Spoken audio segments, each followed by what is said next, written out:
អូចិត្តដៃមួយម៉ានកូនសួស្តីបងប្អូនទាំងអស់គ្នាពីថ្ងៃនេះបងប្អូនទាំងអស់គ្នាប្រហែលជាបានទស្សនានៅវីដេអូអូនស្រីតូចលក់ផ្កាដែលនៅគិរីរំអញ្ចឹងថ្ងៃនេះដែរខ្ញុំចង់មកប្រាប់ពីប្រវត្តិរបស់បងប្អូនស្រីខ្លះៗដែលខ្ញុំបានដឹងពីម្ដាយរបស់គាត់អូនស្រីតូចមានឈ្មោះស្រីតៃគាត់មានអាយុ4ឆ្នាំ4ខែដែលបច្ចុប្បន្នហ្នឹងគាត់រស់នៅតំបន់គិរីរំជាមួយម្ដាយឪពុករបស់គាត់មានបងប្អូនចំនួន3នាក់ប្រុសម្នាក់និងស្រី2នាក់ហើយស្រីតៃគាត់ជាកូនពៅដែលតាមតែម្ដាយរបស់គាត់បានប្រាប់ហ្នឹង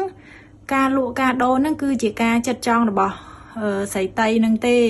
ស្ដាប់ស្ដីស្ដៅរបស់គាត់ហ្នឹងដូចយើងស្ដាប់មើលទៅវាមិនមែនរបៀបថា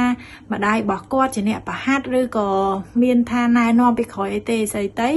គាត់ចេះនិយាយចេះអីហ្នឹងតាំងពីតូចមើលទៅចំណាប់ចំនួនដល់ពេល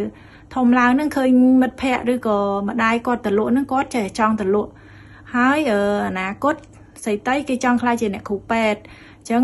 មានតែជូនបងប្អូនស្រីឲ្យសម្រេចនៅបំណងប្រាថ្នាហើយគាត់មានច្រើនដែរចំពោះប្រវត្តិស្រីតៃខ្ញុំមានប៉ុណ្ណឹងជូនបងប្អូនទាំងអស់គ្នាចាសូមអរគុណចំពោះការទស្សនាវីដេអូនេះ